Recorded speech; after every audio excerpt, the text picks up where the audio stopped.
আসসালামু আলাইকুম। সবাইকে রমজানের অনেক অনেক শুভেচ্ছা। এখন আমি আছি দিল্লির লাজপত নগরে।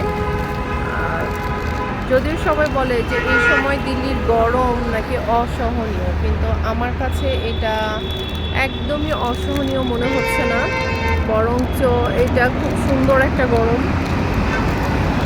সবচেয়ে ইন্টারেস্টিং ব্যাপার হচ্ছে আমি একদম ঘামছি না। যেহেতু আমি মেকআপ করতে খুব পছন্দ করি, তো আমার কাছে এই ওয়েদারটা খুব ভালো লাগছে। এখন এখানে বিকেল, আম সব কিছুই অনেক ভাল লাগছে। যেহেতু আমি দিল্লি খুব লাইক করি, আমার দিল্লির সব কিছুই ভাল লাগে। খুব ভাল লাগছে ওয়েদারটা। বাতাস আছে, হালকা, হালকা বাতাস। কোনো ঘাম নেই। একদম আমরা কেউ ঘামাচ্ছি না। আসলে মানুষ তো ঘামলে বেশি টায়ার্ড হয়। কোনো ঘাম হচ্ছে না, কিছু হচ্ছে না।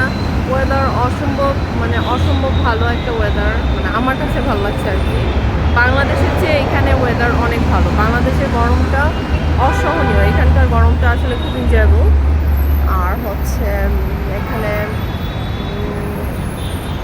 এখানে একটাই কষ্ট, সেটা হচ্ছে ইফতারের টাইমটা অনেক দেরিতে। ইফতার হয় হচ্ছে 6টা 45-এ, যেটা আসলে সবচেয়ে কষ্ট একটু। এটাই হচ্ছে একটু কষ্ট। আদারওয়াইজ আর কোনো কিছু কষ্ট হচ্ছে না। সব কিছুই খুব মানে এনজয় করছি আমরা সবাই এখানে। মোটামুটি হেল্পফুল। অ্যাটলিস্ট দিল্লিতে সবাই খুব হেল্পফুল। এখানে অ্যাকচুয়ালি দিল্লিতে সবাই মাল্টিকালচার পিপল থাকে, সো এখানে সবাই সবাইকে খুব রেসপেক্ট করে। আর এই তো। আর আমি এখন বসে আসছি হচ্ছে একটা মন্দিরের সামনে। অ্যাকচুয়ালি আমি জানি না এই মন্দিরটার নাম কি, বাট ভালো লাগছে আর কি, বিকালটা এনজয় করছি।